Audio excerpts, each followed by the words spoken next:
नागा साधुओं की सैन्य भूमिका और उनकी गुप्त शक्तियां।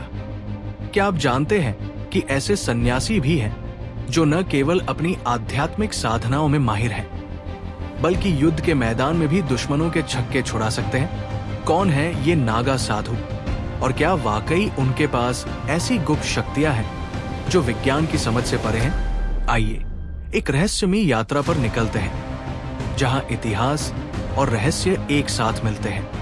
लेकिन वीडियो शुरू करने से पहले आपसे अनुरोध है कि दोस्तों, वीडियो के बारे में आपके विचार हमें कमेंट बॉक्स में जरूर बताएं। नागा साधुओं का इतिहास सदियों पुराना है। ये साधु सिर्फ ध्यान और तपस्या तक सीमित नहीं है, बल्कि भारत के धार्मिक और सैन्य इतिहास में एक महत्वपूर्ण भूमिका निभाते आए हैं। कहा जाता है कि जब भी भारत पर कोई बाहरी संकट आया तो नागा साधुओं ने हथियार उठाकर देश और धर्म की रक्षा की। वे न केवल आध्यात्मिक योद्धा हैं, बल्कि उनकी रणनीतियां और गुप्त शक्तियां आज भी रहस्य बनी हुई हैं। मुगल काल के दौरान जब हिंदू धर्म और संस्कृति पर संकट आया तो नागा साधुओं ने कई बार युद्ध के मैदान में उतरकर मुगलों के दांत खट्टे किए। इन साधुओं ने युद्ध के लिए विशेष प्रशिक्षण लिया होता था। ये प्रशिक्षण किसी भी आधुनिक सेना से कम नहीं था। नागा साधु केवल भगवा वस्त्र पहनने वाले साधु नहीं हैं। वे तलवार, भाले, तीर और यहाँ तक कि आधुनिक हथियार चलाने में भी माहिर होते हैं। इनका सैन्य प्रशिक्षण प्राचीन गुरुकुल परंपरा के तहत होता है। वे घोर तपस्या और कठिन प्रशिक्षण के माध्यम से अपने शरीर और मन को इस हद तक मजबूत कर लेते हैं कि उन्हें चोट, दर्द या यहाँ तक कि ठंड और गर्मी का भी असर नहीं होता। माना जाता है कि 18वीं शताब्दी में मराठा साम्राज्य के लिए नागा साधुओं ने अहम भूमिका निभाई थी। जब अहमद शाह अब्दाली ने भारत पर आक्रमण किया तो नागा साधुओं ने कुंभ के दौरान एक सेना का निर्माण किया और दुश्मनों को पीछे हटने पर मजबूर कर दिया। नागा साधुओं की गुप्त शक्तियों के बारे में कई कहानियां प्रसिद्ध हैं। एक कथा के अनुसार एक बार कुंभ मेले में एक नागा साधु ने अपनी तपस्या से पानी के बहाव को रोक दिया था। उस साधु के पास ऐसी शक्ति थी कि वो आग पर चल सकता था और अपने शत्रुओं को बिना छुए घायल कर सकता था।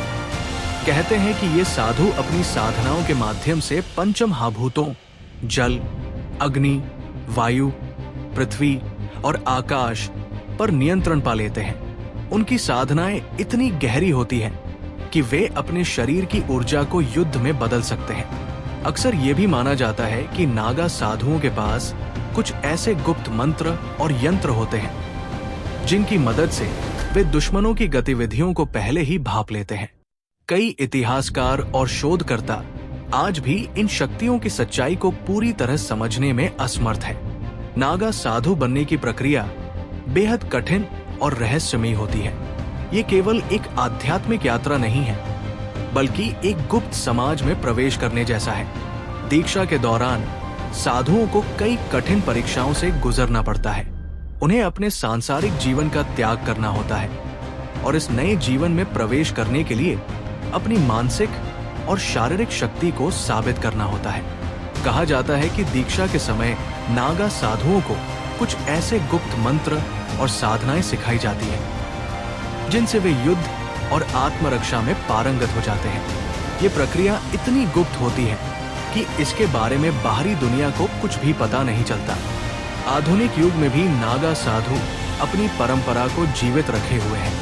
कुंभ मेले में इनका प्रदर्शन उनके साहस और शक्ति का प्रमाण है।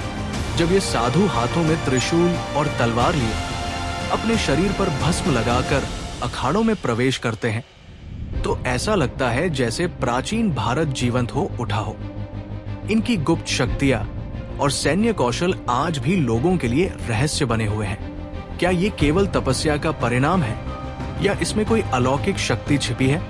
ये एक ऐसा प्रश्न है जिसका उत्तर पाना आसान नहीं है। तो दोस्तों, नागा साधु केवल साधारण सन्यासी नहीं है।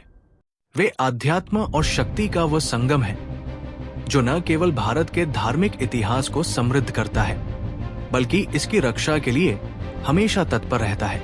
उनकी गुप्त शक्तियां, सैन्य भूमिका और रहस्यमयी जीवन हमें ये सिखाते हैं कि सच्ची शक्ति बाहरी नहीं बल्कि हमारे भीतर है। यदि आपको ये कहानी रोचक लगी हो तो इसे लाइक करें, अपने दोस्तों और परिवार के साथ शेयर करें और हमारे चैनल को सब्सक्राइब करना न भूलें। हम आपके लिए ऐसी ही और रहस्यमयी और प्रेरणादायक कहानियां लाते रहेंगे। धन्यवाद और जय हिंद।